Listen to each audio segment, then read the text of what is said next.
Yes. Yeah. No, I mean some people are on it, but I feel like Okay, yeah, can you email me this? Yeah. We sent that link out to everybody. Yeah. Yeah. So if you can Copy. LP.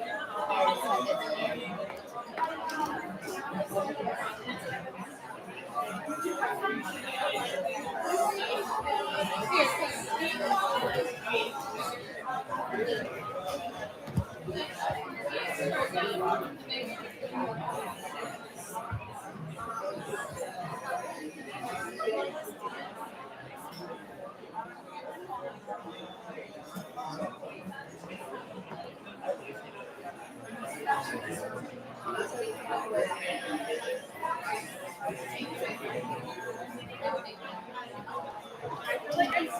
to me. Yeah.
Sometimes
I'm like,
I'm gonna try to smooth it.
Hello.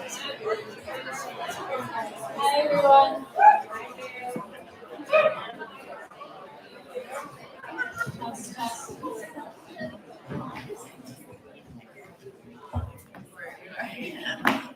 Hello. Okay. Cool. Hi, everyone. Thank you so much for being here. My name is Jade Mans. I'm a co-founder of this space, Pageant. If you are new to Pageant or you don't really know what we do, we're an artist-run performance space. We opened in April of 2022, so we're pretty new. And our programming focuses primarily on presenting the work of emerging dance and performance artists. We have bi-monthly show runs as well as workshops and artist talks, and everything that happens at Pageant happens because of a very dedicated team of volunteers. We have no external funding or donors, and we're always looking for more people to get involved, so if that's something that you're interested in, come find me and let me know.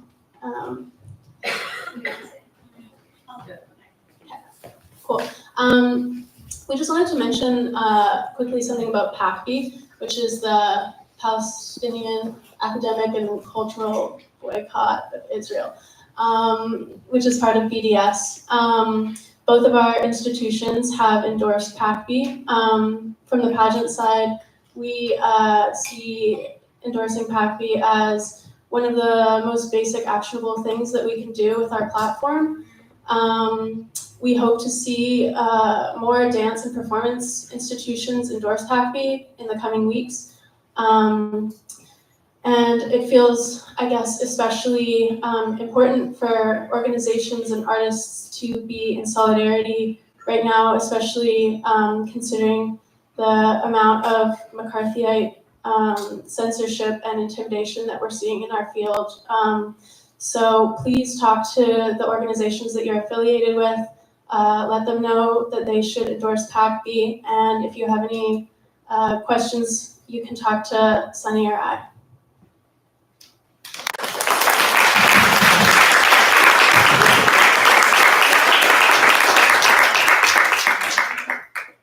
Hi, everyone. I'm Sunny, and I'm the program director at Wendy Subway.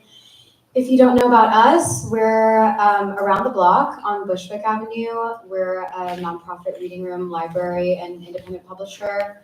We publish a lot of artist books, many of them thinking about performance. We publish poetry and prose and stuff like that. We also have a storefront space that's a reading room, and people can come by and read our collection. We're open Thursday to Saturday, and we also host a lot of reading groups, writing workshops, poetry readings, programming, residencies, stuff like that. I'm very grateful to be here with you all this evening, and especially grateful to be collaborating with Pageant on this and to be a part of an organization at Wendy's that has endorsed PACBI. And yeah, I mean, something I want to say, I guess maybe more specific to arts institutions and BDS in the city right now, is that we build the communities that we want to be a part of, that we want to see in the world, and everyone has a part in that. We all have something to contribute. If your workplace or your community or organization or whoever you're around doesn't seem like they'll budge right now, there are just a lot of different ways to start the conversation, and I hope that most of you here are having those conversations right now, but like, doing power mapping, building consensus, unionizing, so that you can use that as a platform or a mouthpiece. And yeah, I feel like the very least that you can do is just run through all the ink at the printer at your workplace or something. The evening tonight is the start of a series of collaborative programs that we're going to do with Pageant, that we're doing together. The next one is going to be on December 13th, right before the holidays, so keep your eye out. The title of the series, From Every River to Every Sea, reminds us of the poetics of solidarity, that all of our struggles are intertwined, and that liberating Palestine will make us all everywhere more free.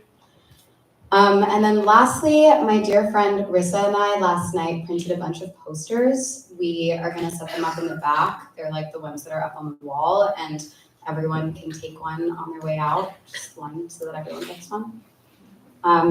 Yeah, thank you so much.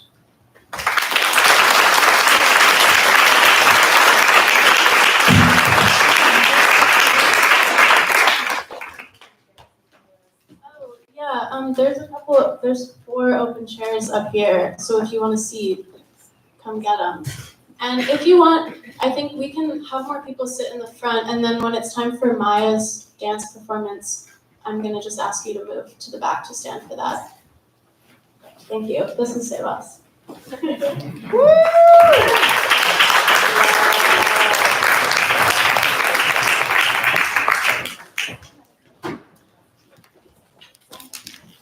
Hi, everybody.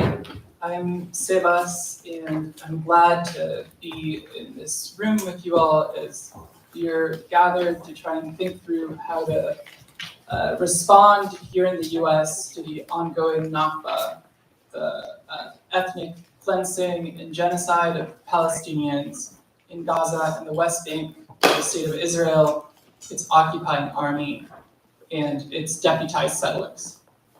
To that end, I hope that this evening of readings and performances can offer a couple things. One is a moment of respite amidst the weight of grief and collective mobilization that we are currently thrown in.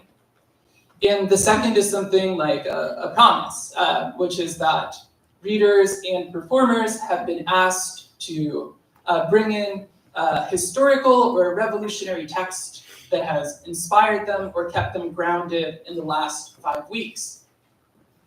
With the ongoing atrocity being so hard or impossible to hold or to mourn, I hope that this question can allow us to think about the possibility and practices by which mourning can come to an end, by which indiscriminate killing can be stopped, and by which we can build a better life. That is, I hope it can help us think about organizing, and specifically about how we build what we need to build to respond to this catastrophe.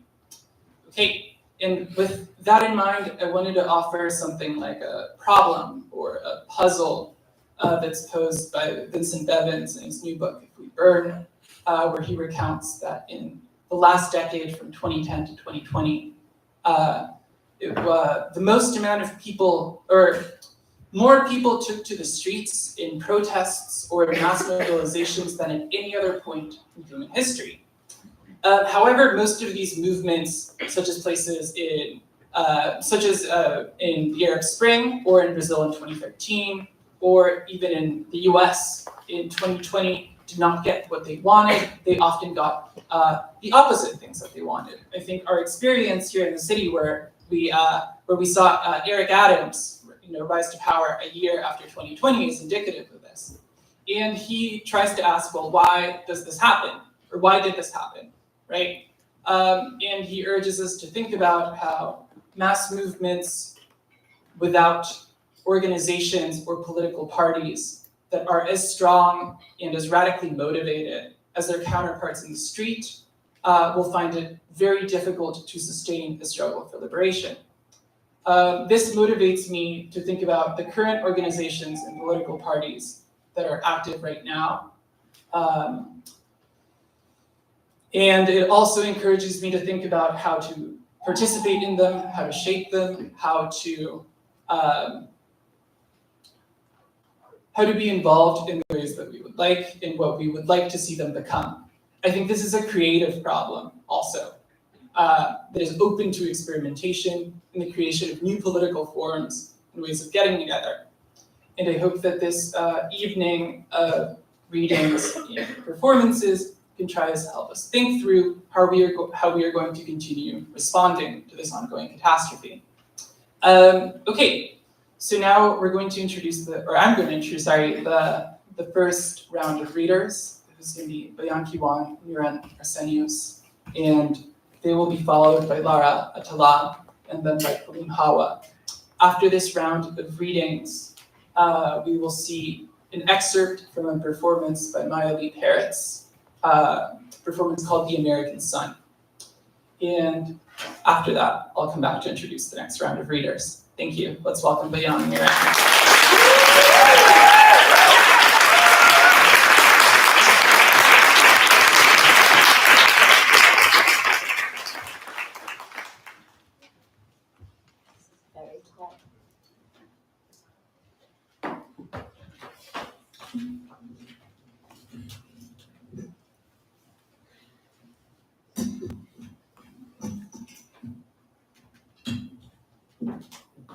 Hello, everyone.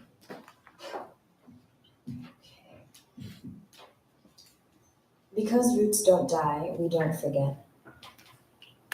I'm always thinking of my grandmother, the body being the realest and closest reality, and hers being my first point of contact with a truer telling of history. Last week, Mirene invited me to co-translate the 1977 documentary, Because Roots Don't Die. In the film, the women are of my grandmother's generation. They speak like her. They tell stories of their horror in the same way. They resist crying. Their tears fall quietly. I notice them later, as I did with her. Allah yarhamha. She now dwells in my small body house. For most of my youth, the fact of my smallness was relative to things around me. I am small compared to my tall mother. Later, a first inkling of awareness of the intangible that structures my world and how it acts on my body very intimately.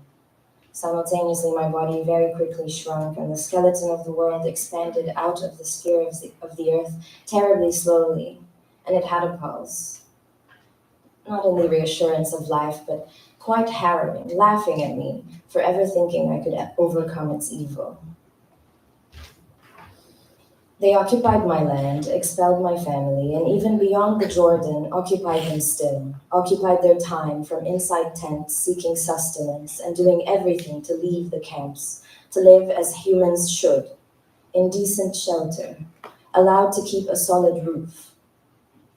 In the film, a woman speaking of 𝘧𝘧𝘦𝘦𝘧 describes how hammering a nail into the zinco is punishable by a fine. A Palestinian is not allowed to put a stone upon a stone. This is not poetry. These are the words from the mouth of the witness. My grandmother sewed to provide and keep her children, my father, neat. We are clean people, she would say. This refrain originates from lack, or more accurately, an insistence on dignity. In her old age, my grandmother forgot most things, but she knew every house was not her house. Desperate when she'd spent hours shuffling and yelling that this is not her house, we and her nurse would take her out one door and circle into another, gaslighting her like our oppressors do. She'd laugh softly at our betrayal. In her old age, my grandmother confessed she forgot to love, forgot affection. Too occupied with ensuring the basics of life as humans should live, the shape of love was bound by survival, a tight drawing, so tight it constricted her children. One time I drew my grandmother on the bed in the room in that house 100 times. I distributed the 𝘧𝘧𝘦𝘦𝘧 of the same room differently 100 times. In the drawing, she was folding the clothes she folds 100 times daily and claims to be losing, stolen from her. Things are constantly taken from her in the forgetting, her pants, her house, her son. I had a luxury my grandmother did not at my age. I had time I spent listening to her stories, sometimes like the stories of these women, sometimes the same story 10 times over in a row. That was the fashion of her forgetting. In that time, I hugged her often, I stroked her hair. In a rare moment, she is on a brief break from the forgetting, and we are both momentarily truly in the same room. My hands in her hair, my arms surrounding her shoulder. She cries suddenly and exclaims her children are affectionately broken, and that she's responsible. She did not have the time to consider the cruciality of caress. Her children did not learn to express love. In forgetting and remembering, my grandmother solidified the intimacy of this violence. How profound our small wants. Such small wants. Dignity, water, ceasefire, love. In one of her stories at the very young age of 10, my grandmother was called in as the sole witness to the crime of a donkey against a soldier. The donkey kicked the soldier. Every Palestinian man with a donkey was rounded up and she was asked to identify the donkey. Bad donkey. But the bad donkey wasn't there, subhanAllah. At 10, she didn't need to be told where her allegiances should lie. Positioning oneself is important, but you do not need to be in a position of proximity to commit to justice and adjust your lifestyle to be in better solidarity with the majority that is subjected to the brutal imperial injustice, be it in Palestine or elsewhere. Madame, please.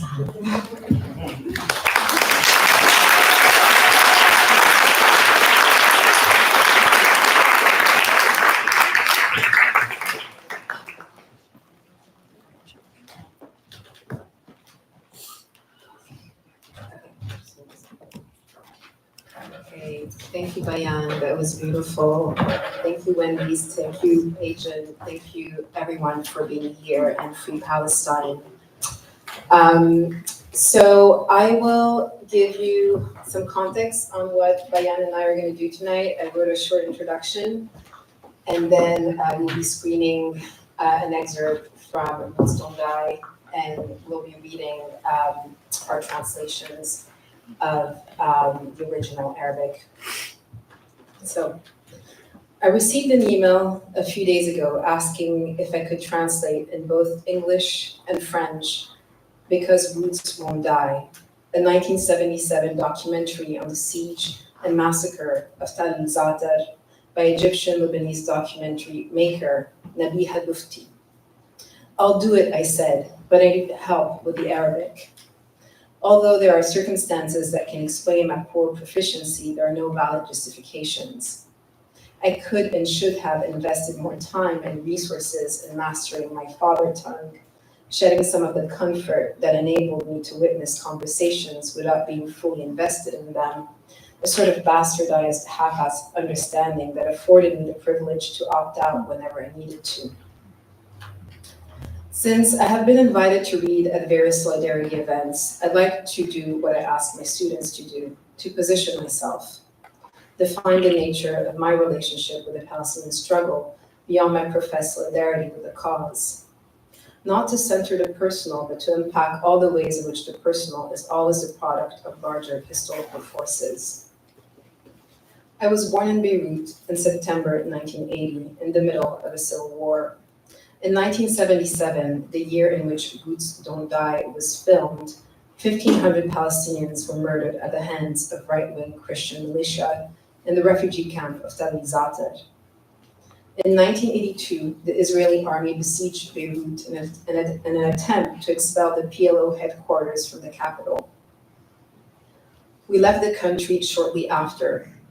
That same year, the Sabra and Shatila massacre was perpetrated by Christian fascist forces and under the supervision of Ariel Sharon's soldier. 3,500 Palestinians were murdered. In Lebanon, in a civil war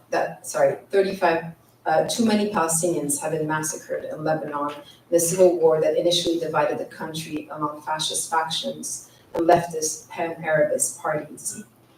50 years later, Palestinian refugees continue to live in camps in unfathomable conditions without papers or viable legal status, awaiting to return to their homeland. My father, a Maronite Christian, was, unlike the majority of his sectarian group, vehemently pro-Palestinian. I owe him my understanding of justice, which was entirely shaped by the Palestinian struggle, as well as the necessity of disidentifying the groups that are closest to you when their stances are deprived of consciousness or deeply entrenched in morbid forms of identitarianism. The internal fight against inherited identities must move towards a universal solidarity front, which means that anyone can join the struggle, regardless of the identities they were born into. I had never seen images of the 𝘧𝘪𝘷𝘦𝘺 massacre prior to seeing Nabiha Lufti's documentary. These images have survived the destruction of many Palestinian films that were stored in the Palestinian Cinema Institution archive, an extensive collection of films and works of solidarity by Arab and Western directors that was lost soon after Israel besieged Beirut in 1982. These images that have survived meet the horror of the present with the horror of the past. Scenes of men, women, children burned, dismembered, bleeding to death on the streets of Gaza, dying thirsty and hungry, just as they did in 1977, in 1948, in 1956, in 1982, 1990, 1994, and in all the military assaults Israel has launched on Gaza since 2005. They asked the same questions. Where are the Arabs? Where is the world? I invited Bayan to co-translate the subtitles with me. We translated the dialogues independently and combined them, preserving the redundancies, mistranslations, repetitions, etc. We haven't rehearsed this reading, and we'll be reading together. We'll be reading this together tonight for the first time.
Things were very hard.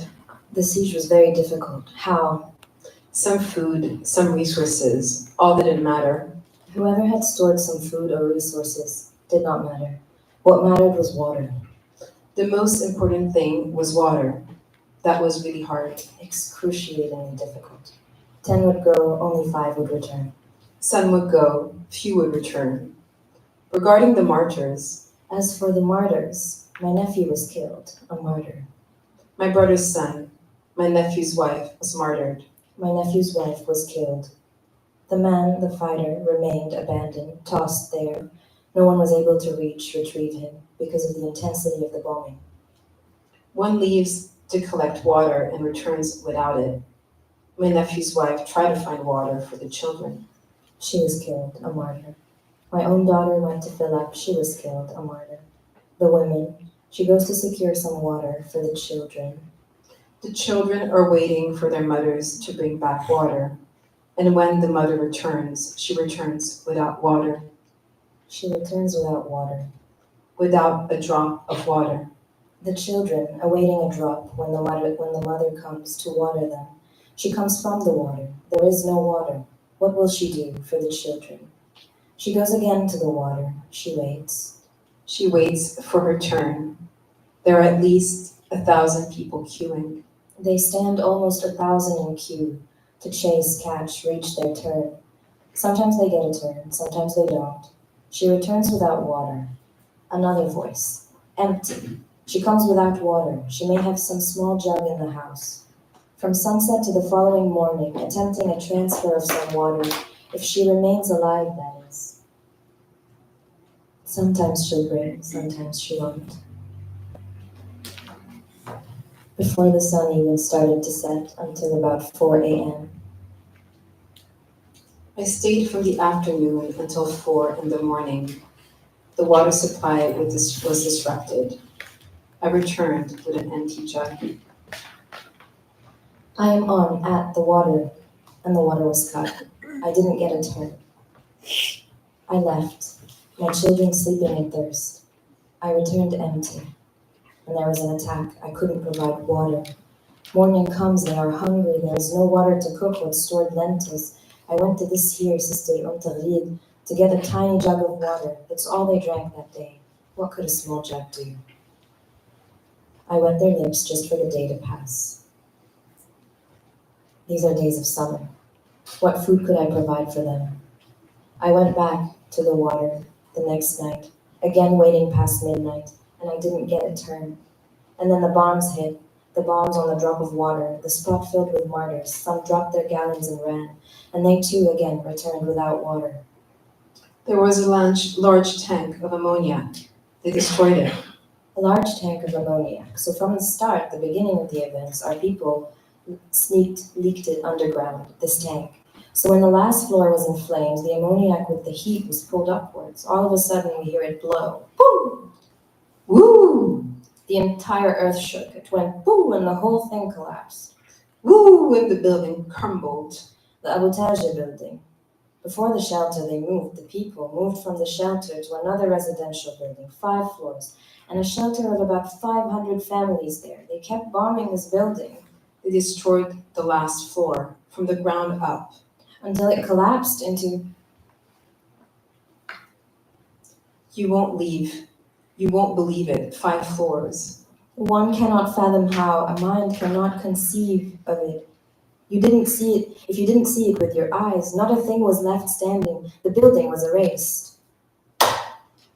Like this, 5 floors. There were cars in the garage.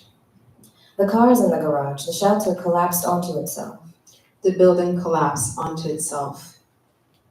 We felt the building collapsed below the ground. We asked what happened, and were told the building collapsed on the people. In the midst of intensive bombing, all the floors, the cars, the rubble fell on the people. Entire families were buried under the rubble. This was truly devastating. Devastating. This was devastating. Devastating beyond anything any person can imagine. People buried under. The shelter shut off, and in spite of the heavy ongoing bombs, any woman with a child there, entire families gone. Entire families. Everyone has a child, my love. And the Red Cross, it never came. And we had high hopes that the Red Cross would come and save them. The Red Cross did not come. They did not save us. They did not save the wounded. No one came for the wounded. Anyone outside was calling for their people. Ya habibi, ya ibni, ya kinti. The warms were crawling out of our wounded. They died. They were only wounded and they died.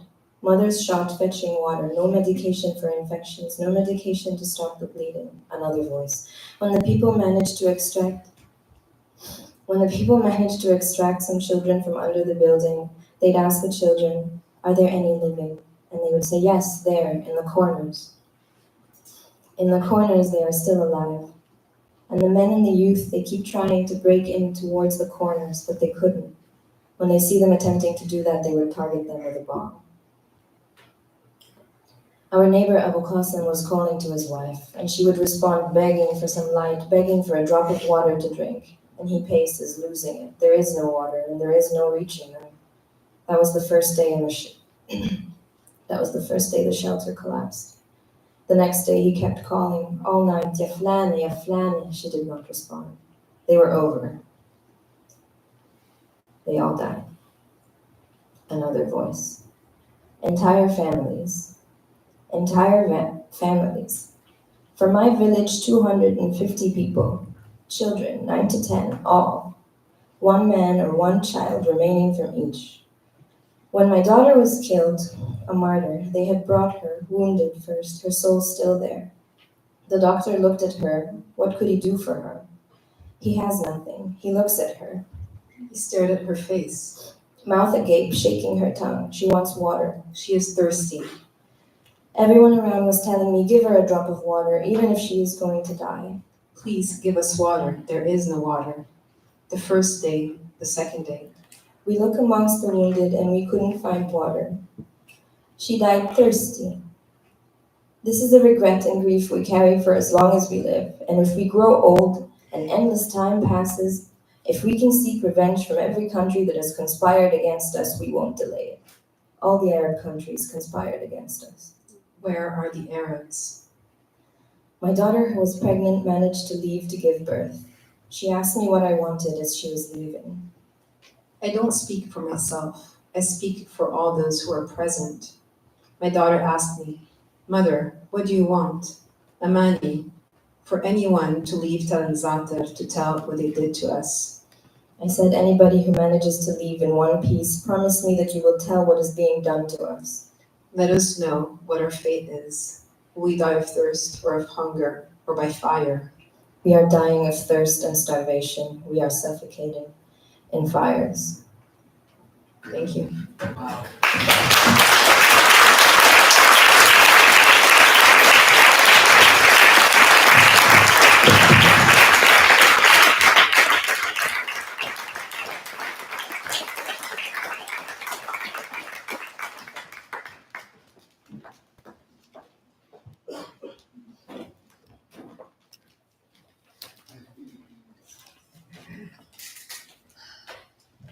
Everyone, thank you for being here. Thank you for Pageant and Wendy for hosting this. I'm going to be reading 3 poems for you today. The first one is by 𝘧𝘳𝘦𝘳𝘦𝘳. It was a Gazan poet that was martyred by an Israeli airstrike on October 20th. The poem I'm reading of hers is called "I Grant You Refuge," and it's the last poem she ever wrote. It was written on October 10th, and it was translated by 𝘧𝘳𝘧𝘦𝘧𝘧. In an ideal world, she would be reading it herself, but then again, in an ideal world, she wouldn't have needed to write this poem in the first place. I grant you refuge.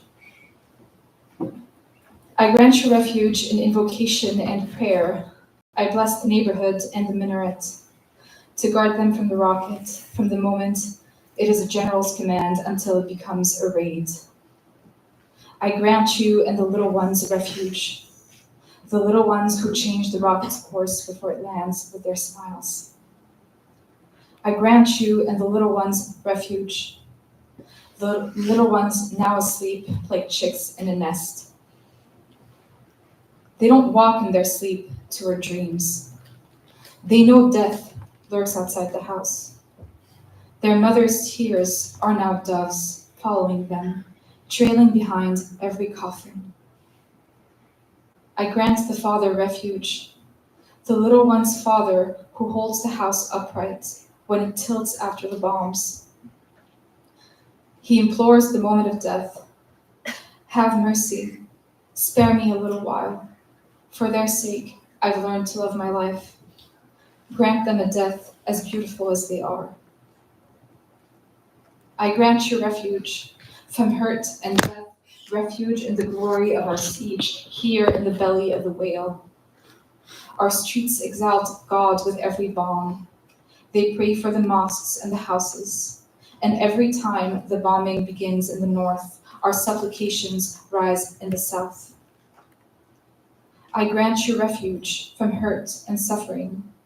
With words of sacred scripture, I shield the oranges from the sting of phosphorus and the shades of cloud from the smog. I grant you refuge in knowing that the dust will clear, and they who fell in love and died together will one day laugh. The next poems I'll be reading are by 𝘧𝘳𝘦𝘦𝘺, who is also currently in Gaza, as of now still alive. They're 4 short poems that were published in the Merkez Review. This first one is titled Memories Are Flowers. Memories are flowers, we water them, narrate them, turn them into poems, into plays, into stories.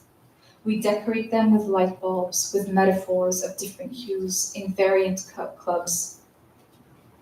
Some memories are nasty. They have rank smells and coarse, prickly skin. No matter how deeply inhumed the bones, the worm of sweet memories shall find their way. The second poem is untitled. A father wakes up at night, sees the random colors on the walls drawn by his 4-year-old son. But he's dead after an airstrike. The colors are about 4 feet high. Next year they would be 5 or 6. But the painter is dead and the museum has no new paintings to show. This one is titled A Rose Shoulders Up. Don't ever be surprised to see a rose shoulder up among the ruins of the house. This is how we survived. And then lastly, this one is titled Memorize Your Dream. Close your eyes and walk on the ocean. Dabble your hands in the water and catch your poem's words. Write the words up on the clouds. Don't worry, they will find their land. Open your eyes. In the night, the sea is no longer blue. Look around, and from the descending raindrops, pick your punctuation marks. Put on your swimsuit. Dive deep down and look for a title for your epic. Embark on your moving homeland, your boat. Go to your bed, and in your sleep, begin to memorize your dream. One thing I wanted to note is that Ms. Atallah has an essay in the New Yorker that you should all check out if you haven't, as well as another poem. He has a book published by 𝘧𝘳𝘰𝘮 Books titled Things You May Find Hidden in My Ear. And then lastly, I'm going to close out with a poem that I've been working on for the past couple of weeks. This is still at the draft stage. This poem is titled Ripe Fruit, and it is inspired by a Palestinian saying that goes Bukra fil mishmish. And Bukra fil mishmish means tomorrow in apricots, and it's used to designate something that is quasi-impossible, that will never happen. Think it's a little bit like as if you were saying when pigs fly. Kind of has the same value. Ripe fruit. Come October, I am a ghost. Plate full of ash, nothing sparkles in the endless night, save for the moon's glow over wrapped bodies, strewn in the ground like buried foam. Lies work better when you repeat them. Morning breaks like capitulation, the heron song an omen.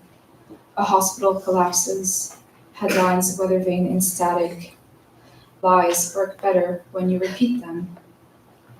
I peel dead skin with my teeth, howl at a faceless snake. Every corpse is a hill, every limb a spark, every soul a haunting. A doctor pleads, a mother wails, the president laughs. The president is laughing, no one is laughing. You could fill an ocean with this blood.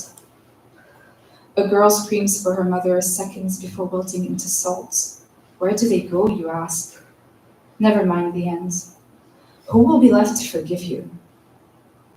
Outside, a cop car is rounding the corner, and I'm dreaming of balconies in a country without a flag. Or, outside, a cop car is rounding the corner, and I'm weaving a flag for a land without a country. Or, here's a checklist. A storm in every graveyard, a map in every headline. When you speak of the dead, don't say they were, say they will be. There's a place where we meet, over on the outskirts of victory, collapsed over valleys. Can you hear it? The dead. They've outrun the unholy. They've raced each other to the clouds. Do you see them? The apricots. They're telling you tomorrow has come. Thank you.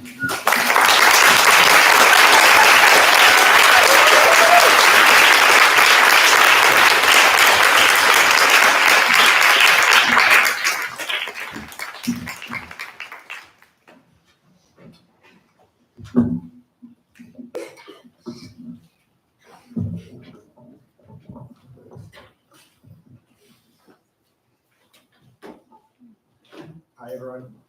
My name is Kaleem. Thanks for being here.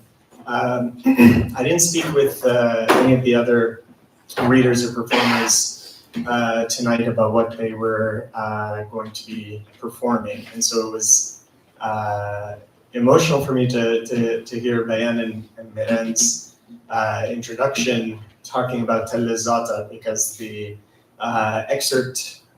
essay excerpt that I selected to read tonight also discusses 𝘧𝘪𝘷𝘦𝘺, and more broadly, I think the through line of the Palestinian experience and its punctuated violences, which is martyrdom and resistance. And it's a spirit of a people that, in the face of such world-destroying violence, refuses to be broken and will continue to resist.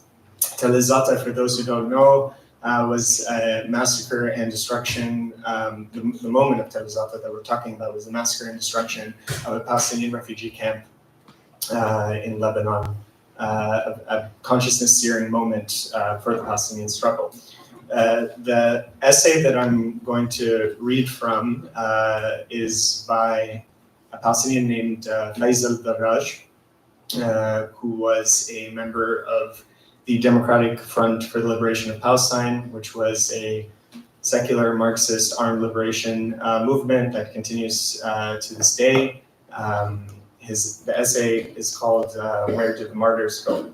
And the focus, of course, is on the concept of martyrdom, Shoghig in Arabic. It's particularly relevant in the context of the current genocidal campaign in Gaza, where we've seen more than 11,000 Palestinian martyrs, certainly much more, given the amount of people who are under the rubble, whose bodies have yet to be discovered. The essay is about martyrdom, but more broadly, it concerns itself with the Palestinian fighter, about why Palestinian people resist, and also the fundamental unknowability of that desire to resist. So I'm going to read from that. It's originally in Arabic. It's translated by one of our comrades, a brilliant Palestinian academic named 𝘦𝘷𝘦𝘦𝘺. In the martyr reside some elements of an idea. The martyr himself is an idea, though his blood has been washed, and a procession marched behind him in tears one day.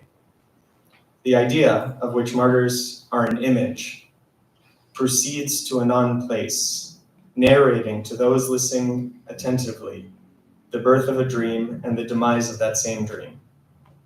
Something of a defeat, something distinctly beautiful. clenches to the image of that rebellious young man who has become a martyr. His beauty does not reside in the march towards a lost homeland, nor in the noble readiness to stand in the face of death. Rather, beauty resides in that strange desire, oscillating calmly between death and freedom, which breeds an original existence from the everyday existence that no longer is. The dreamer moves towards his dream, marching energetically, with faith that the journey towards the dream is more beautiful than its realization. The martyr has his well-known beginning that defies precise definition. He comes from a home worn out by humiliation. He comes with a conviction in the justice of his cause and with a knowledge that unites words with dignity. He heads towards a space rife with possibility. He travels whence he is guided by dreams, by a clear or a confused unconscious. He follows the guide who is afraid of the storm, or the commander who wants a new operation. He treads with a rifle and an exhausted cache of bullets. He meets an unexpected ambush along the journey. The martyr, the idea of the martyr, meets the fate of all ideas, with one essential difference. Some ideas are recorded and memorialized in books, but the martyr as an idea is preserved only ephemerally on the printed page. There's a close relationship between some authorities and some ideas. The martyr dreamer finds no authority to adopt him. Authorities only embrace those who squander dreams and chase away the dreamers. Authorities are surrounded by networks of patronage. Libraries and research centers are erected in their honor, prizes and awards are given in their name. Meanwhile, the martyr as idea remains suspended in the void. Authorities hate the martyr for his dream. The dream of the martyr is the nightmare of the authorities, while the nightmare of the martyr is the extinction of dreams. As so, the authorities erect libraries that transform dreams into corpses, while the aspirations of dreamers are fragmented and dispersed in the abyss with no catalog or index. The martyr therefore goes to a non-place in a dual sense. He has not accomplished what he had set out to do, and has not been embraced by a library that knows his name and recalls his deeds. He is the poster that once was, the poster that was plastered to the wall but weathered away with the change of seasons. He is the son whose family has become too caught up in the concerns of everyday life to recall his name. He is the photograph which was preserved in the burnt archive. He is forgotten among the distant slogans folded into the past. He is the idea neglected by the writer who has finished his study. Who recalls the names of those who lived and died in 𝘧𝘳𝘰𝘮? Those whose corpses were mutilated because there was no one to bury them. Who knows the nightmares of those who awaited a slow death in 𝘧𝘳𝘰𝘮? Who knows the names of those swept away by the river as they looked for the opposite bank? Who recalls the names of those swept away and incinerated because they could not speak? Martyrs end up in a non-place. They accumulate in the folds of memory outpaced by forgetfulness, at the bottom of pits of soil that receive no moisture. Martyrs end up in the depths of a thick sadness, a sadness unknown except to those who have been exhausted by dreams and turned towards isolation. Despite the voice of pleasure, the martyrs continue on their march towards unseen dreams. For this, there is a simple reason. The martyr is not reproduced by the martyr that precedes him. They both descend from the kingdom of necessary dreams, that place which cannot die, and without which there is no existence. The martyr is an idea. Dreams too are ideas. Since dreams do not die, martyrdom flows without disruption. To talk of ideas is also to recognize the struggle over ideas, the fight between some who build dreams and others who destroy them. Thank you.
Hello. Just wanted to say thank you to Pageant and Mahdi Sabbagh for having us and be part of this beautiful moment of resistance. And this piece is an excerpt from a larger work that we presented last year entitled The American Sun. And part of the text that you'll hear is it's a text collage from Bob Kaufman, who wrote The American Sun in 1960 in response to the Vietnam War, and Atallah Adnan, excerpts from various works from Atallah Adnan, also written around the same time in response to other wars and acts of imperialism. So just wanted to say that, and thank you for having us.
They got me out of my lair.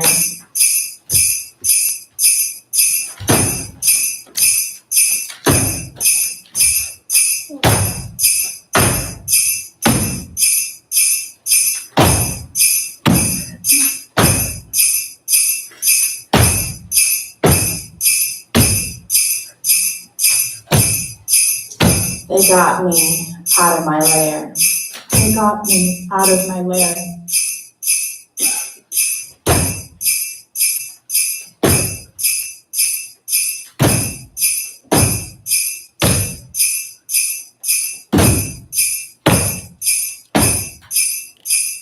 For I was infesting my own land. And they, The foreigners,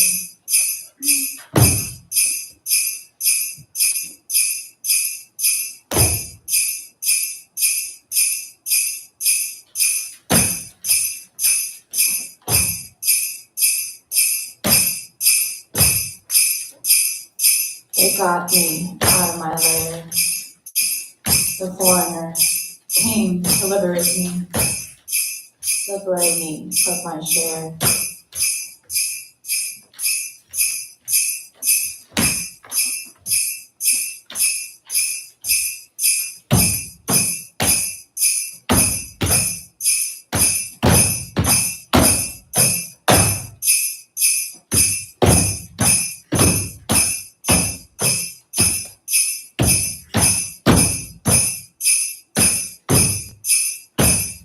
The foreigner, To liberate me.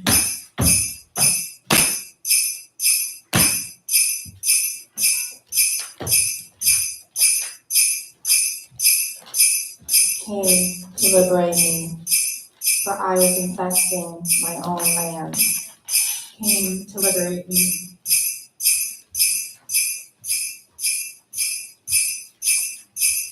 My own land.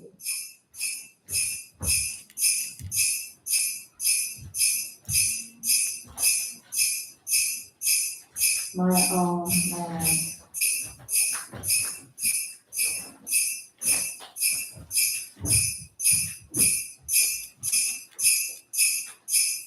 And they, The foreigners, They got me out of my lair. The foreigners came to liberate me. liberate me of my share. Foreigners They got me out of my lair. I was infesting my own land. And they, the foreigners, came to liberate me of my share.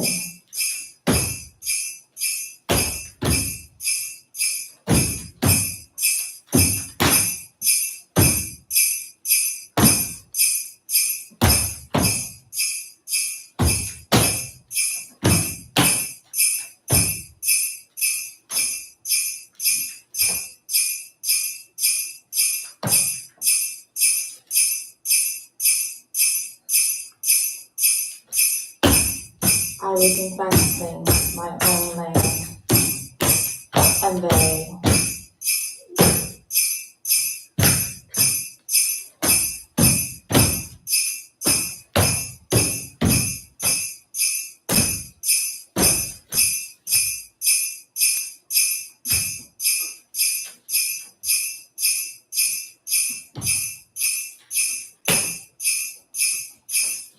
came to liberate me. liberate me of my share.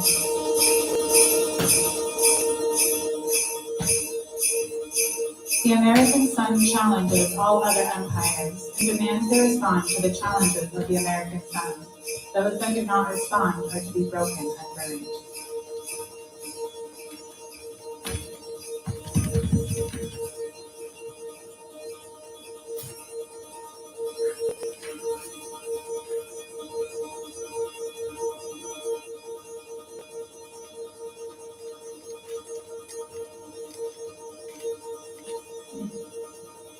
The American sun opens the graves of empires that fall to the American sun.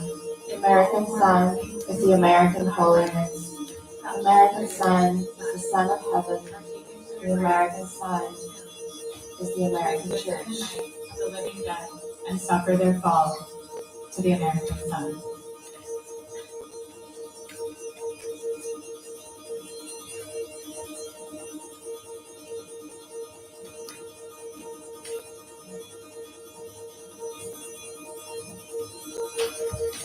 The American sun is the only fire. All others are put out by the American sun.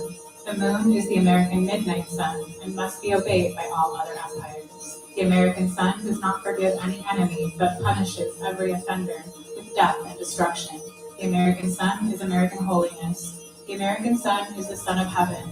The American sun is the American church. The American sun is American religion. The American sun is the law in all skies.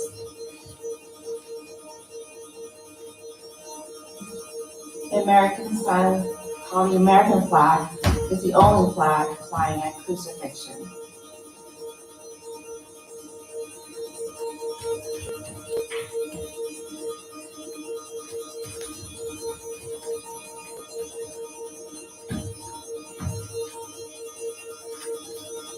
The American sun challenges all other empires and demands they respond to the challenges of the American sun. Those that do not respond are to be broken and burned. The American sun opens the graves of empires that fall to the American sun. All former kings and queens of empires crushed by the American sun.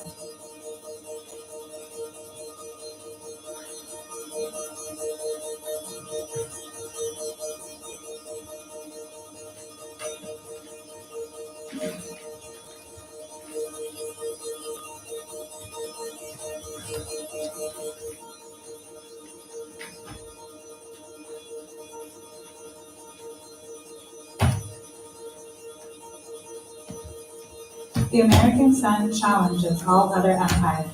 The American sun challenges all other empires and demands to respond to the challenges of the American sun.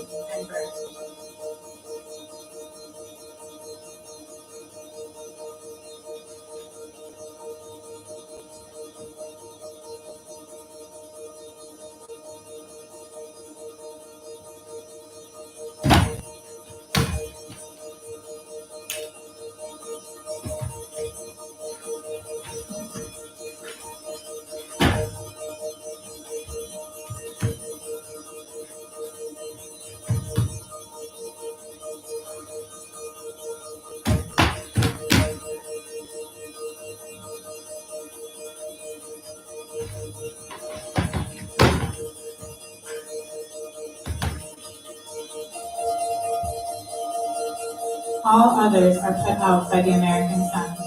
The moon is the American midnight sun and must be obeyed by all other empires.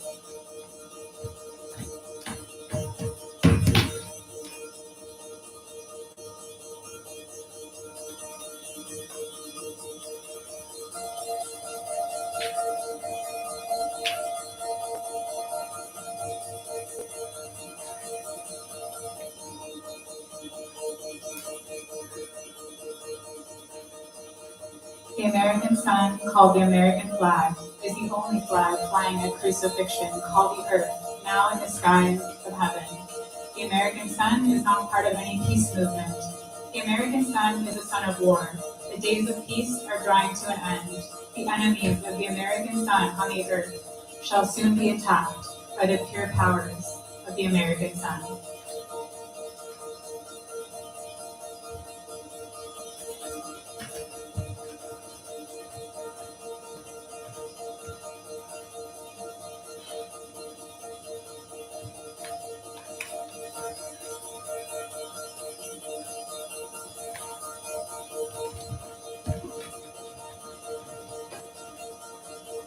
They got me out of my lair. But I was infested with my own land. And must be obeyed by all The other language of the American The sun. American sun is not forgive anyone. All Americans. The American sun American sun creates all American life.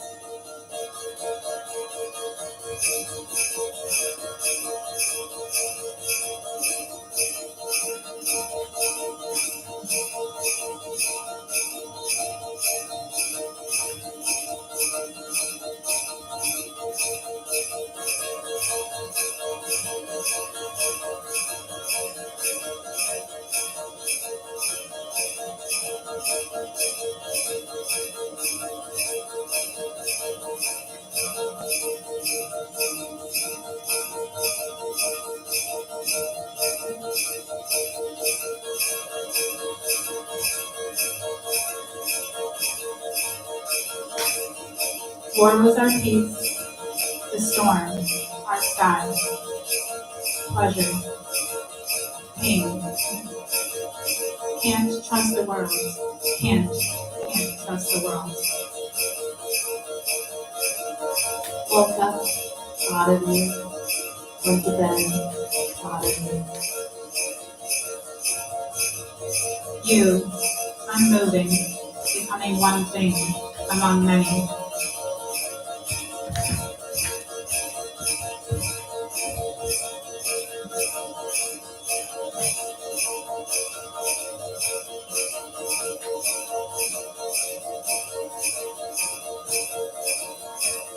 The universal sun knocking at its own door.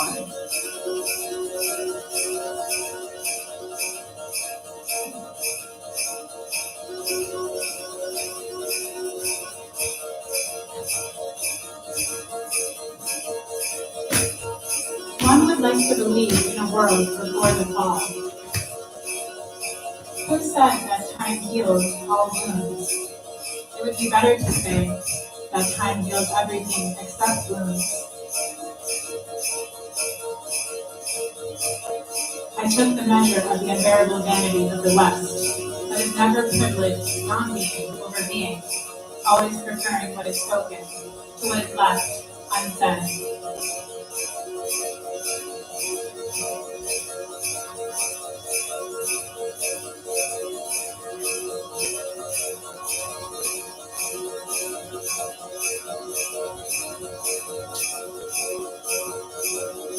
Black sun, red sun, morning time.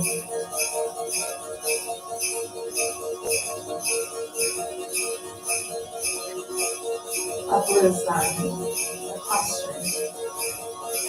Red sun, an answer.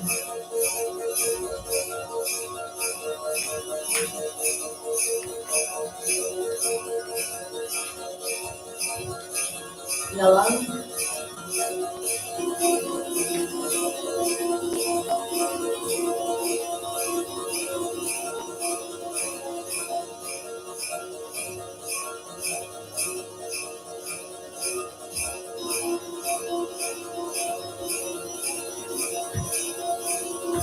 Black.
So up next, we're going to have a series of 3. Is this on?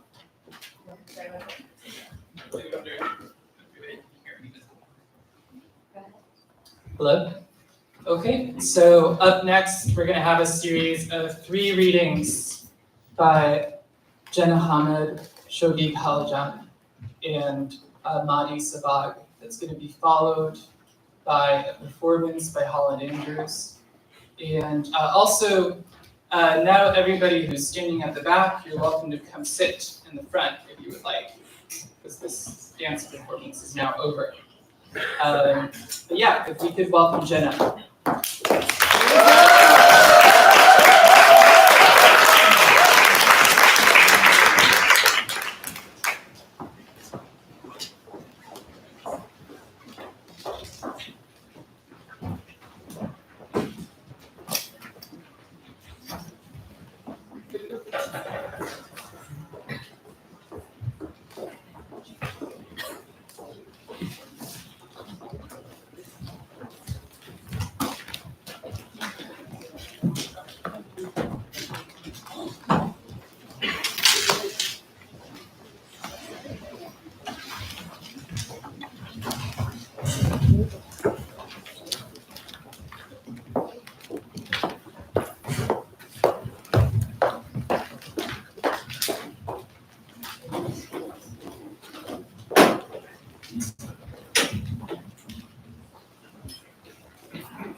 Hey everyone. I lost my voice. I'm still here.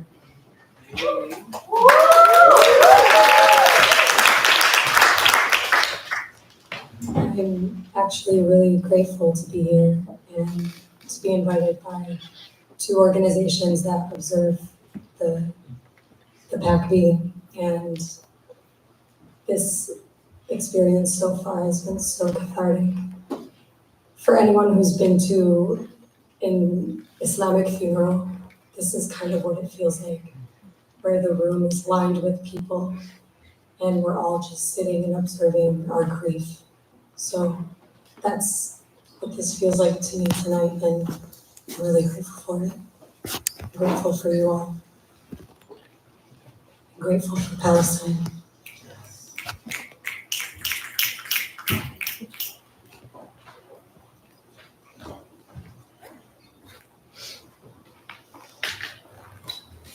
The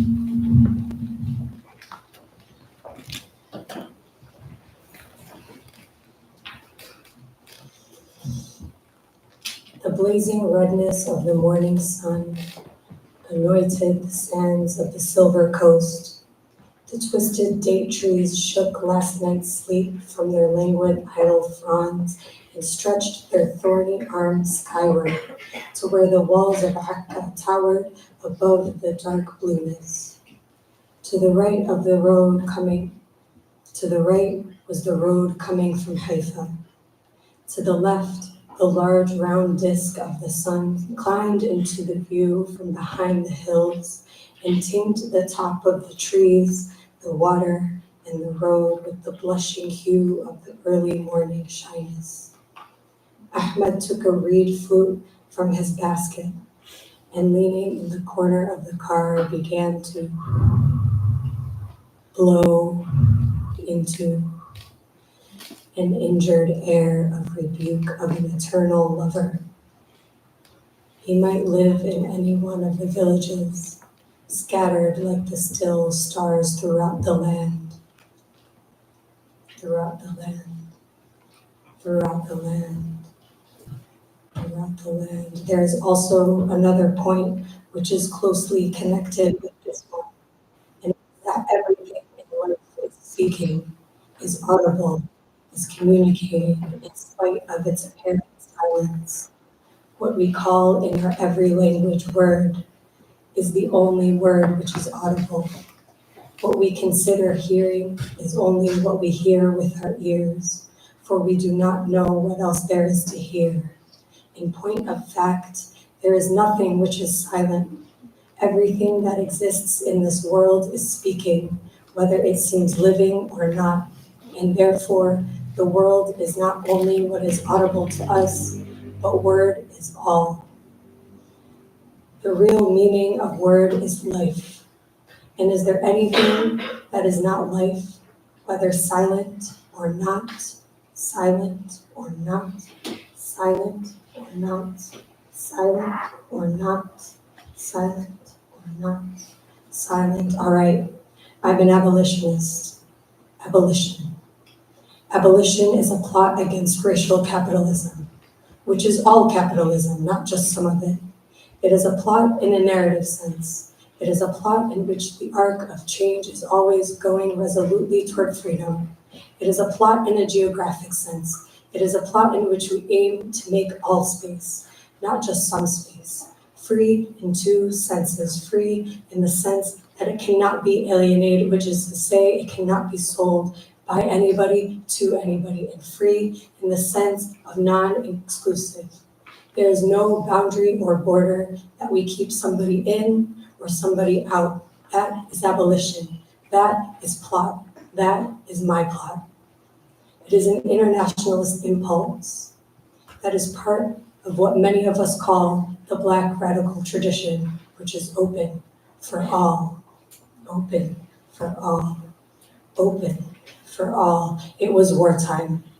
Not war, but hostilities, to be precise. A continued struggle with the enemy. In war, the winds of peace gather the combatants to repose, truce, tranquility, the holiday of retreat. But this is not so with hostilities, which are always never more than a gunshot away, where you are always walking miraculously between the shots. That's what it was, just as I was telling you, a time of hostilities, a time of hostilities, a time of hostilities, all holy history banned. Unwritten books predicted the past, projected future, but my head unwraps around what appears limitless, man's creative voice. Whose son will it be? Which male child will perish a new day? Our boys' deaths galvanize. We cherish corpses, we mourn women, complicated bitches get beat daily, profits made, profits ignored, worn tooth enamel, salted lemon childhoods. All colors run, none of us solid. Don't look for the shadow behind me, I carry it within. I live in cycles of light and darkness. Rhythm is half silence. I see now, I never was one, and not the other. Sickness, health, tender, violence. I think now I never was pure before form. I was storm, blind, ignorant, still am. Humanity contracted itself blind, malignant. I never was pure. Girl spoiled before ripened. Language can't math me. I experience exponentially. Everything is everything. One woman loses 15, maybe 20 members of her family. One woman loses 6. One woman loses her head. One woman searches the rubble. One woman feeds on trash. One woman shoots her face. One woman shoots her husband. One woman straps herself. One woman gives birth to a baby. One woman gives birth to borders. One woman no longer believes love will ever find her. One woman never did. Where do the refugee hearts go? Broken, displaced, where they are not found. Don't want to be misfaced with absence. We mourn each one, or we mean nothing at all. My spine curves spiral, precipice running to and running from human beings, cluster bombs left behind, de facto landmines, a smoldering grief. Harvest contaminated tobacco, harvest bombs, harvest baby teeth, harvest palms, smoke, harvest witness smoke, salvation smoke, resolution smoke, redemption smoke, breathe. Do not fear what has blown up if you must fear the unexploded. Fear the unexploded. Fear the unexploded. Fear the it really does look like a small axe. And if the back of it were not topped off with a ring, you would really think it was a miniature kind of axe. I don't remember now who it was who made it, or whether it was designed for that purpose. But at times it even came to seem familiar and habitual, that the image of the axe would disappear and nothing would remain except the key. In the beginning, I thought that I was the only one who saw the small axe in it. At any time, I used to see a lot of things differently from what they really were. And to myself, I thought maybe I was suffering from some dangerous sickness, which made me look at things, which made things look different to me than they did to others.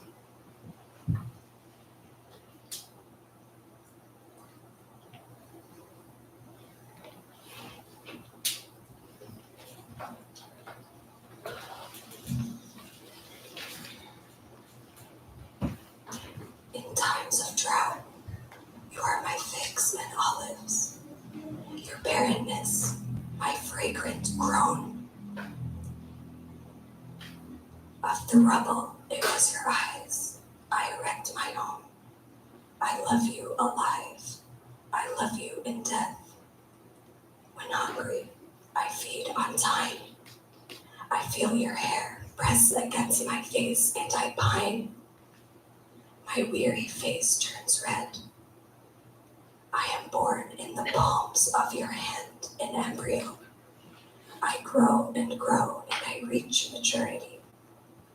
I drink the meaning of my life from your gaze. Then my being is awakened and intoxicated. I journey across frontiers. You are my suitcase. You are my forged passport. I boast that I can smuggle your eyes across borders. I boast and pride surges within me. And when soldiers confiscate you, even before hashish, I gouge out the pupils of my eyes. I feel I haven't been cleansed of the shame. I've become pure and more immaculate. When they fear what may be under my armpits, they can find me in small cells. I sign your name at the end of police reports. And when I am led all alone to be whipped and humiliated and lashed at every police station, I feel we are lovers who died in ecstasy. A dark-skinned man and his woman. You become me and I become you. luscious figs and the shelled almonds.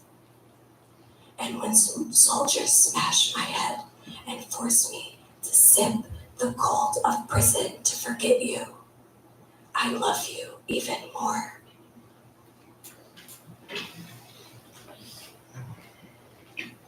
So those were the works of Ghassan Kanafani, 𝘧𝘧𝘦𝘦𝘧𝘺, Ruth Wilson Gilmore, and Hagen, and Suhair Hamad.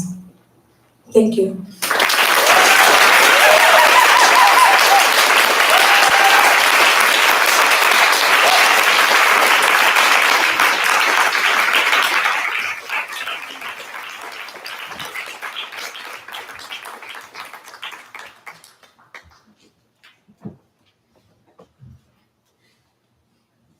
Hi, everyone.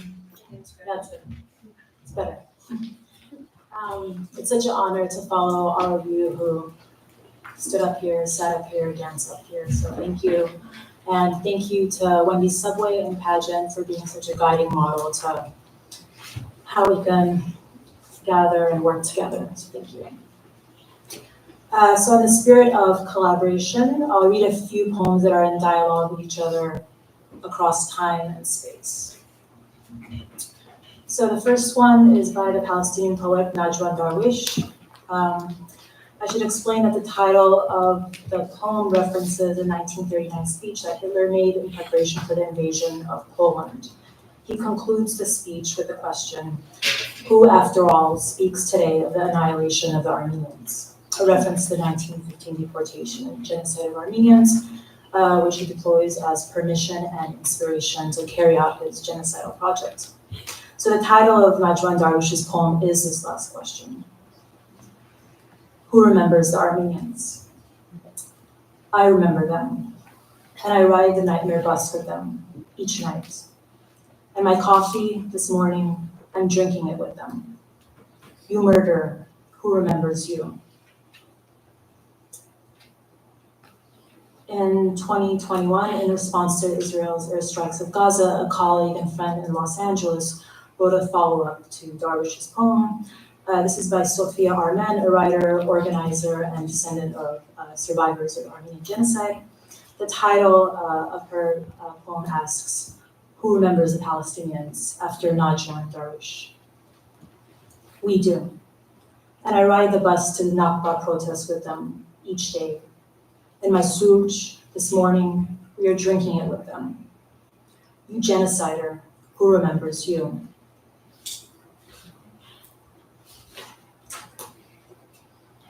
Next, a poem by Etel Adnan, who was living in California while witnessing the Iraq War. To be mindful of time, I'm reading a slightly shorter version. To be in a time of war.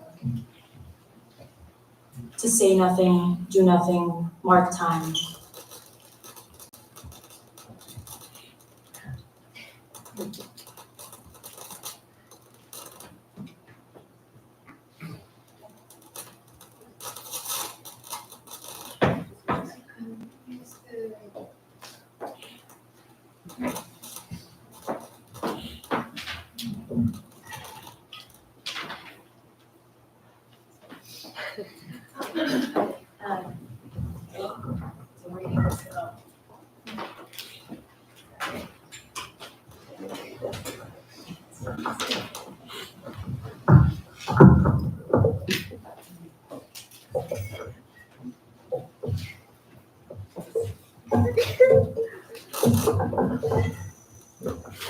Good? Yeah.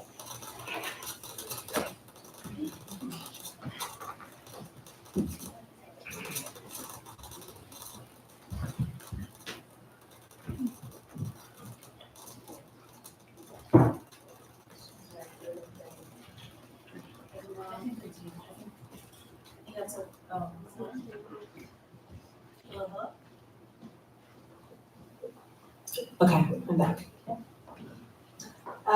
So the title is To Be in a Time of War.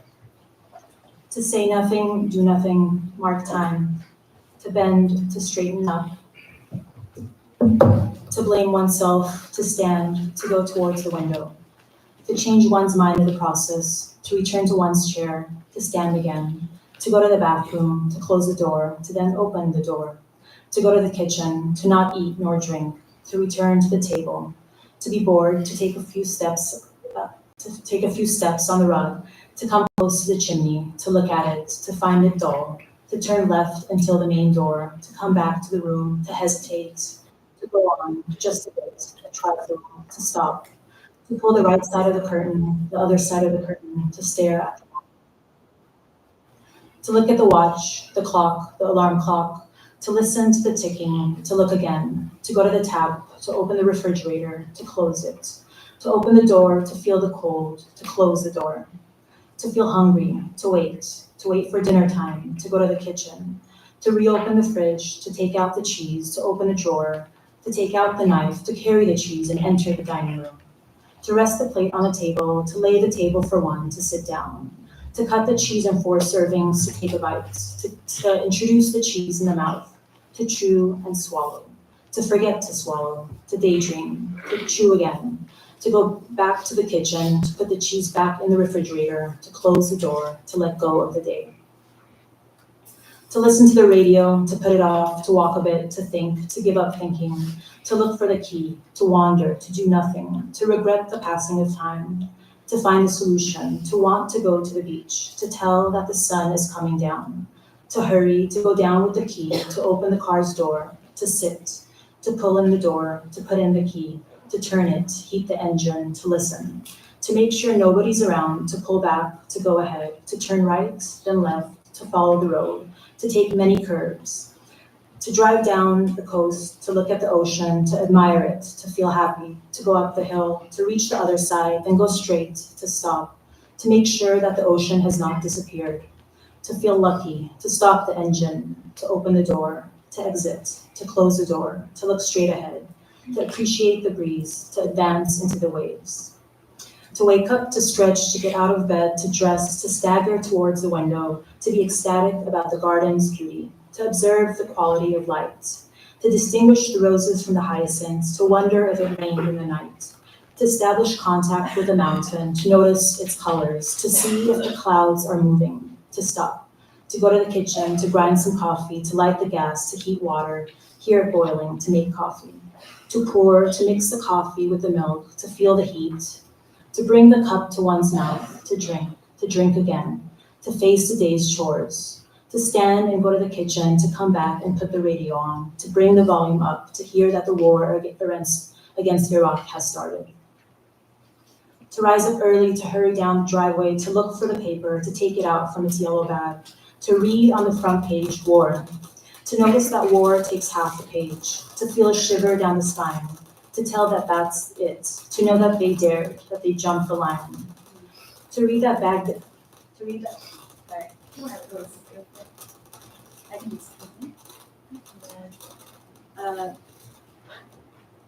hello? Yeah. To read that Baghdad is being bombed, to envision a rain of fire, to hear the noise, to be heartbroken, to stare at the trees, to go up slowly while reading, to come back to the front page, read war again, to look at the word as if it were a spider, to feel paralyzed, to look for help within oneself, to know helplessness, to pick up the phone, to give up, to get dressed, to look through the windows, to suffer from the day's beauty, to hate to death the authors of such crimes, to realize that it's useless to think, to pick up the purse, to go down the stairs, to see people smashed to a pulp, to say, yes, indeed, the day is beautiful, not to know anything, to go on walking, to take notice of people's indifference towards each other, to have lunch, to ask for some beer, to give one's order, to drink, eat, and pay, to leave, to reach home, to find a key, to enter, to wait, to think about war, to glance at the watch, to put on the news, to listen to the poison distilled by the military correspondents, to get a headache, to eat dry biscuits, to put the radio back on, to hear bombs falling on Baghdad, to listen to ambulances, to go out on the deck, to look at the lengthening shadows on the grass, to count a few dead flies on the pane, to go to the table and look at the mail, to feel discouraged, to drink some water, to not understand the wind, to wonder if the human race is not in chaos. Okay, so lastly, to continue the dialogue, a few words of my own in response to Etel Adnan's poem. To be in a time of genocide after Etel Adnan. To say something, do something, to wake up, to walk to the kitchen, to put the kettle on, to prepare the coffee, to grab my phone, put it down, pick it up again, to read about yesterday's hospital bombing, to read all caps ceasefire now, to hear the water boil, to rush over, to scan a list of US companies arming the genocide, to keep scrolling, to hear my partner waking up, to receive a text about the action in LA, to register for the bus to DC, to call out for my cat, to pull a 7 of wands, to send a signal about meeting in Bryant Park, to debate biking or the bus, to meet friends on the museum steps, to hug them one by one, to read a friend's sign, granddaughter of Holocaust survivors for a free Palestine, to notice police cars, to notice the breeze, to notice kids on parents' shoulders, to meditate on the children and patients of Gaza, to rewatch Wael Dawood reporting a day after his family's murder, to sit at my desk, to sigh, to scroll, to read their names, to recall a classmate's prize for 𝘧𝘧𝘰 years ago, to write 2 course proposals, to go to LA, to miss my mother, to study her face in a photograph, to organize a teach-in over Zoom, to ask a friend about her family's safety, to type I love you, to review the BDS draft, to bookmark a job listing, to read about the march in the Bay Area, Chicago, London, Bangkok, to read a faculty solidarity statements, to feel heavy with grief, to read about the museum canceling the show in Germany, to pause on the word unacceptable in the institution's email, to wonder why isn't genocide unacceptable, to sign the petition, to call for my cat again, to applaud friends pulling films from the festival in Amsterdam, to sense echoes of my sister's words, it's so horrible, to write Free Palestine on cardboard, to open up my laptop, to try to write a few lines, to go online instead, to post an article about the occupation of Artsakh, to hit like, then like again, to think about my mother escaping civil war, to go to the march, to go to dinner after the march, to laugh about flirting with the person at the counter, to head home, to overhear the neighbor's music, to bump into our super in the yard, to ask him about his day and feel surprised by his sudden smile, to grab the mail, walk upstairs, feel heavy, turn the doorknob and say hello, to not understand the wind also, to keep mourning, to keep going.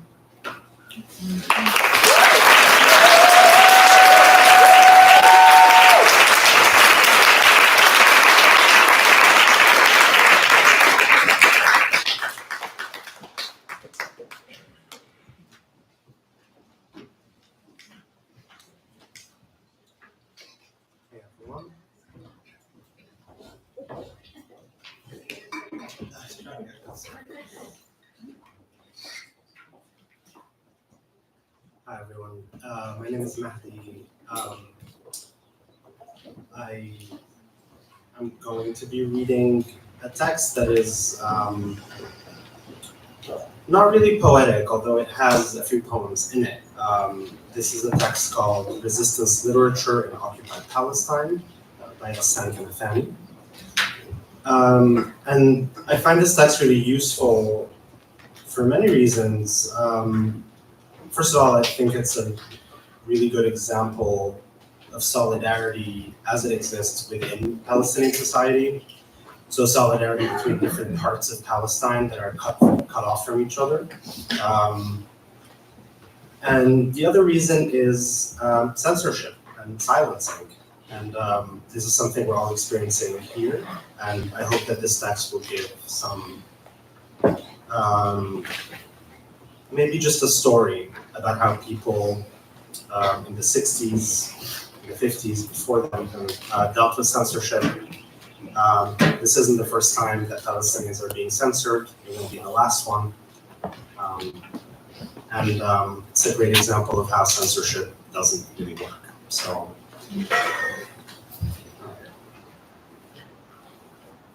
When the Zionist usurpers tightened the grip of military rule and repressive laws on the Arab masses in the rural areas, particularly in the Galilee, the Nakab, and the Triangle, the ground was paved for them not only to carry out a wave of serious suppression of any literary or political activity which might arise, but also to sow in that virgin soil the seeds of suspect currents, which may join in the Zionist political and literary life in the occupied land. Publishing remained limited and controlled by unbearable restrictive conditions, and the political crisis itself was becoming more grave. Some prominent Arab members left the communist group to form the Arab Al-Ard, the land, a front which was soon to be banned for exceeding the Zionist set limits. In 1959, Al-Ard began to publish a bulletin capitalizing on an Israeli law that allowed any citizen to issue one bulletin a year without the permission of the publication department. In 1959, the organization issued 13 bulletins that appeared under various names: the land, the cry of the land, the blood of the land, the spirit of the land, etc. These bulletins were printed in a small printing shop in Akka, owned by Kaleem 𝘧𝘳𝘰𝘮. The last issue was on Port Said Victory Day, and President Nasser's picture appeared on the front page with the full text of the address he delivered on that occasion, filling the rest of the pages. It seemed that the issue irritated the responsible authorities beyond endurance, since they never thought that Al-Ard would, through a legal loophole, carry out its goal. They arrested the persons responsible for the bulletin and issued orders banishing the leaders of the organization. In this bulletin, which appeared 13 times and whose worn-out issues were handled by Arab hands with unequaled reverence, Arab poetry of the resistance made its appearance 2 or 3 times. In 1960, another attempt was made by the Arab writers. They availed themselves of the opportunity of having among them the Palestinian-born Jewish writer Benjamin Tammuz, who posed as a friend of the Arabs and concluded with him a verbal agreement. According to this agreement, he would allow them to use his house as a meeting place where they would read poetry and invite whoever could attend. Since he posed as a friend of the Arabs, he would, for his part, undertake the task of publishing the poetry in whatever publication he deemed fit. The first experience was an unhappy one. Benjamin Tammuz was impressed by a poem recited by an Arab poet describing the destruction of his village at the hands of the Zionists in 1948. He translated it into Hebrew and published it, but the Arab poet was immediately tried for, quote, hostile action to the state. All these attempts convinced Arab writers and poets of the futility of this method, and it became imperative for each writer to indicate his affiliations clearly and openly. It seemed that during this period, when Arab writers had to make their choice, the Arabs working in politics had also to make theirs. The Israeli Communist Party split into 2 parties, Arab and Jewish. The Arab party responsible for the 𝘬𝘷𝘦𝘬𝘺 newspaper had the opportunity of exercising complete control over the paper and bravely opening the door to Arab writers who began to resort to symbolism. From the few available sources, the critic can make 2 basic observations. These are observations of the poetry that began there. The first one, in contrast to the poetry of exile, poetry in the occupied land is not characterized by a note of lamentation or despair, but reflects an admirable hope and a constant revolutionary fervor. And the second observation, Arab poetry in the occupied land is immediately influenced by Arab political events and considers these events as one of its integral themes. It is committed to deal with.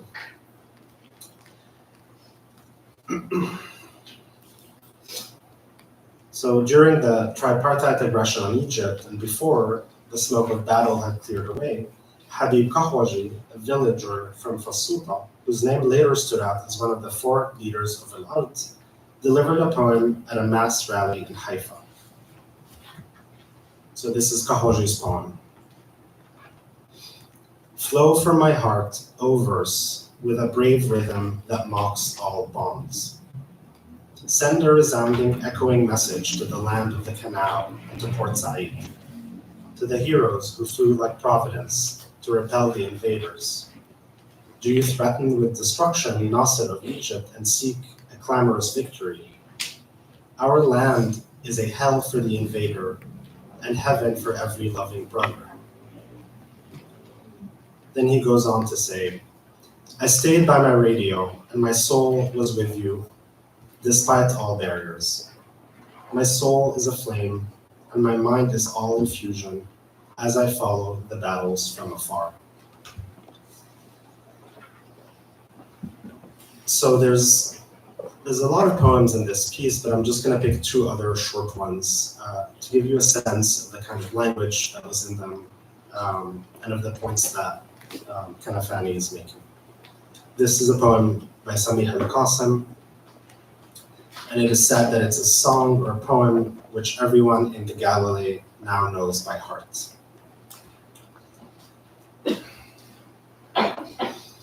Despite the darkness of oppression and hardship, the emissaries of struggle came to Kufr Qasim. Despite those venomous atrocities, despite the wires planted everywhere, despite the oppressors' guns, we have come, so let the rulers lick their shame. Graves of our loved ones, 1,000 greetings, living but unrecognized graves. What condolences have we to express? We who are your twin mourners, we came to call Kufr Qasim to rise. O Kufr Qasim, answer our call. And this next and final poem is by Tawfiq Zayat. This is more of a speech than a poem, but his speeches were very poetic, so I think many of you might know this already. It is 1,000 times easier to pass an elephant through the eye of a needle, to catch fried fish in your nets, to plow and till the sea, to make the crocodile talk. It is 1,000 times easier than stifling the spark of a thought and shifting us by even a hair from the path we have chosen.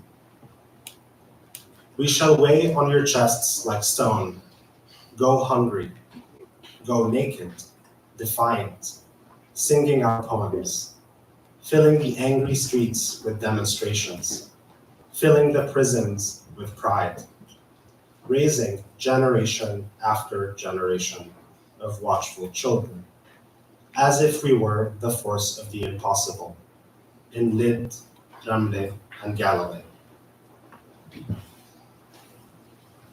Thank you.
What did it feel like when you said I'll be here?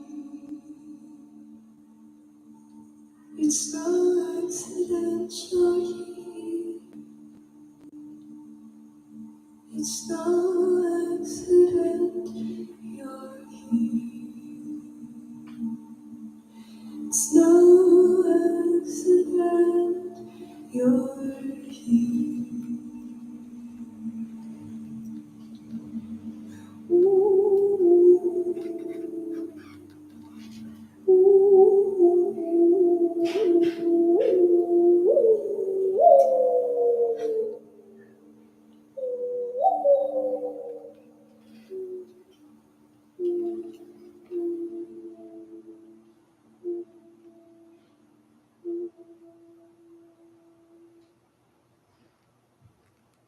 Thank you.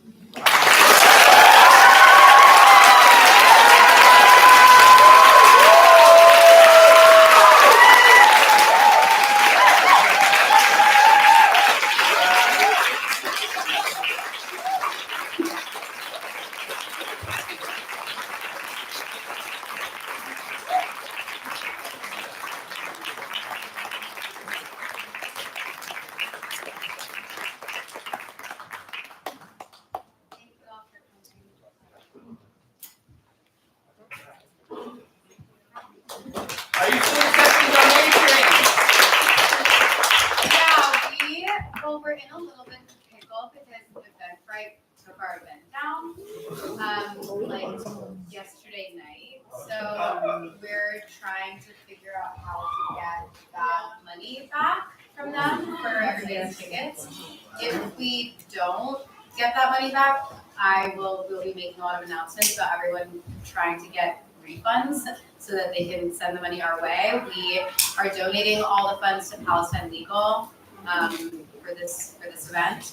So I think right now, because we're looking things about all of that, I think just donating directly to Palestine Legal is truly the best way to go about it, and we will keep you posted about the funds.